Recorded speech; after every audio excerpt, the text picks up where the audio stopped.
things are toughest that it matters most. Let me tell you what I mean by that.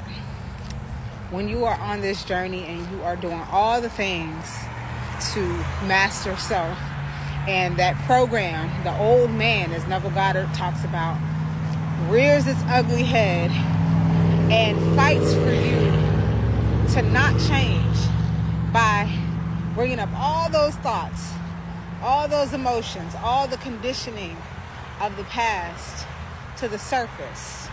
When you're observing and you're noticing, dang, like, I'm doing everything I need to do. I've been meditating.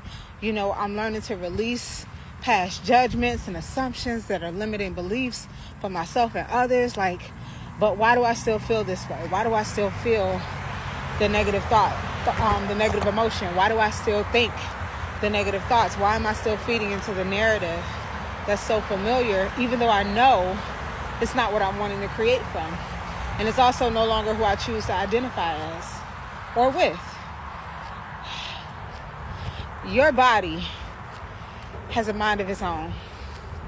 And as Dr. Joe Dispenza always says, it will try to unseat you because it's fighting for what's familiar.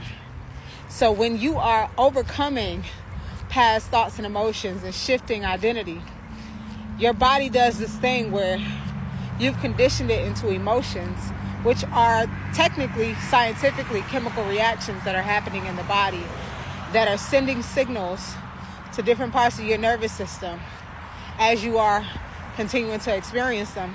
So as you change your mind, right, that's all fine and dandy. But what's happening when things come to the surface is that your body is fighting for what feels safe and what feels familiar.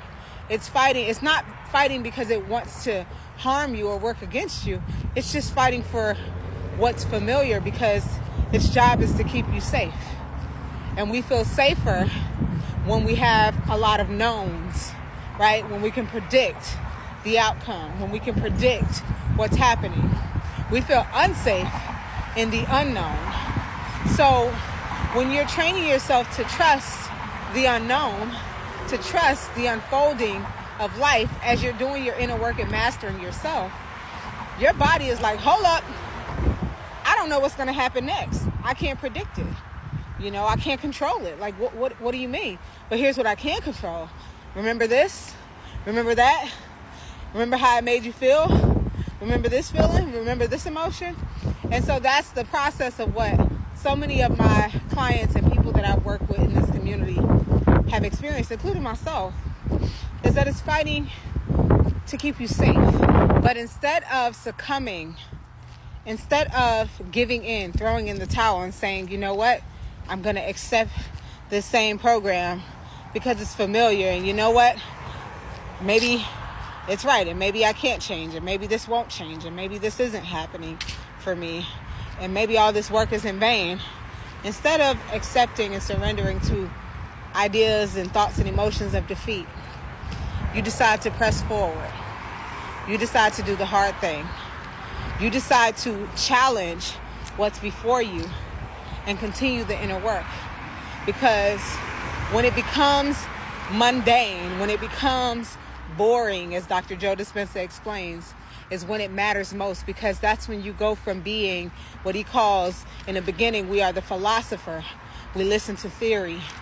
We love to read books and consume knowledge. And from the philosopher, we become the initiate. We start applying the information. And then that's when it gets boring, because we apply. And sometimes we hit those pockets where it seems like nothing's changing. But he says if you can push past the boredom, push past the mundane, override that program of defeat and the inability to change, that's when you step into mastery. So you go from the philosopher to the initiate and finally to the master. If you can push past that old program, especially when it's hardest, that is when you initiate your self-mastery. Keep going. Keep going. When it's hardest, this is what you need to do. This is your reminder. You got this.